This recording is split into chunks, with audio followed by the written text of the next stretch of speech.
Hey folks, it's Dr. Rowe here. I hope you're all well. I haven't done a live for about a week. There's been a lot of things happening in my personal life and it's been very distracting. So unfortunately, I just haven't had the physical time to get on and do what I normally do, which was maybe 3, 5, 6 lives a week. So for those of you that do follow, apologies for any gaps, but obviously just had to deal with some things. And actually that is partly why I've come on today, actually, because I was on the phone to a very dear friend of mine, somebody I've known for many years. She's a highly regarded doctor who's based out of Harley Street. And I was just calling her to do with something that's happened in her life, but also describing a situation that's happening in my life at the moment. And it led to a conversation about immune systems and obviously vaccinations going on in the background, COVID still as a backdrop to everything we're talking about. And we got discussing the immune system, and she pretty much in the conversation reinforced and repeated and reminded me to have a conversation with somebody within our family about this very subject. And I wanted to bring it back up to your attention in case you may have listened to a previous podcast that we've done and thought, oh, that's amazing. Actually, there's some great tools here. Maybe that you've forgotten, not implemented it, or it's just off your radar. So I can't give you advice. That's not the purpose of this live, obviously. But what I want to do is I've got some notes here I wanted to share with you that I actually made here. Just did a little bit of putting down some extracts. So I want to just do this with you now. Apologies while I just move this around. So these are considerations, bear that in mind, right? So I just want to share that from my perspective. These are considerations that you might want to look at. Now, go and have a look at our podcast number 43. I'm going to move that over to there for you so it's not completely over my face. It says boost your immune system there. So considerations, not advice. Now, one of the things that we discussed and has come up before, and I've heard it many times, and this is going back for me probably 1.5 decades, is what essential minerals and vitamins do the body need to help boost the immune system. Now, again, you're going to have to go and make your own judgment on this and do your own research.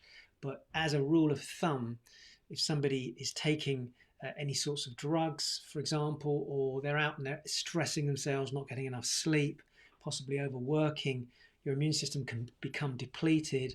If somebody has high diarrhea levels, for example, going through any kind of release, that will of course take a lot of minerals and goodness out of the body.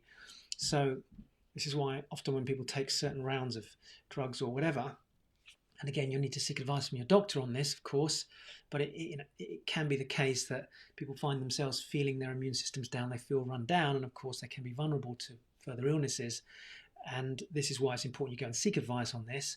Here, some considerations you might want to look at, and go and listen to the case put forward on the podcast with Dr. Rob Verkerk and Mel Aldridge. And they talk about this on the podcast where we actually went into what can people be doing. Number one is magnesium.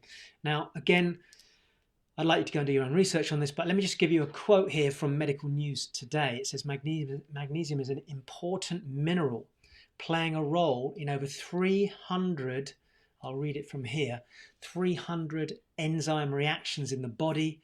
Its many functions include helping the muscles in terms of their recovery, the nerve function, blood pressure regulation, which of course is quite important for so many people, especially under stress, and supporting the immune system. So it's something that I've been mindful of myself. And, when we used to run health events, we would actually test for this live at the event. I'd bring in a couple of specialists. And one of the things that people found was they were actually quite low in their magnesium levels, which was fascinating to see. So again, there's different ways you can supplement with that. But rather than me give you guidance here on that, I think you should go and have a look at the podcast where they then put you onto a website where they kind of break down the sort of things that are available to you. And there's no promotion, it's not designed like that, it's actually an information piece, so that's worth having a look at. So that's the first one. The second one is zinc. Now again, I'm leaving this for you to ask the question, are you actually doing this at the moment? If your main food in your diet is quite one-dimensional, especially if you're eating a lot of processed food, etc., there's a high likelihood that these are things that are going to be depleted in, but again, you'll need to check. But the quote here from Medical News Today, I just take it from one source, but I could easily have gone back and taken a quote from the podcast as well. Zinc is a nutrient that supports growth during childhood. So for those of you who've got kids, and especially the immune system. Low zinc can increase the risk of disease and illness. So interesting enough, I can remember studying and looking up on zinc because I've been so mindful of this for 20, 30 years now, and an early age wanting to take zinc in a supplemental form. I think now there are some really good qualities of this, and we certainly make sure that we take it and our kids take it as well. And that again will help you. I know we've got a backdrop of COVID, but just think about broad illnesses as well, the general year-on-year type of illnesses that come along, particularly around the winter months when people tend to have lower immune systems or are subject to maybe slightly more these type of illnesses that kick around. And then the final one is vitamin D, which I think we've heard quite a lot about over the last 3, 4, 5 months through the winter period. The government did make some announcements about this, which was at least pleasing to see. There was something out there outside of what was a lot of sort of stuff about what you can't do, you shouldn't do this, and all the rules that were coming out. It was good to see conversation happening around this. It's a very commonly agreed vitamin amongst all the medical world, and that is the vitamin D is massive in supporting the immune system, the brain, and the nervous system. And of course, I think right now that's particularly important.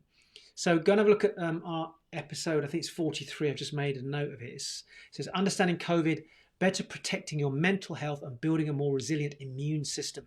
That was the title of that particular podcast. And it probably was about 4 months ago now, 4 or 5 months ago.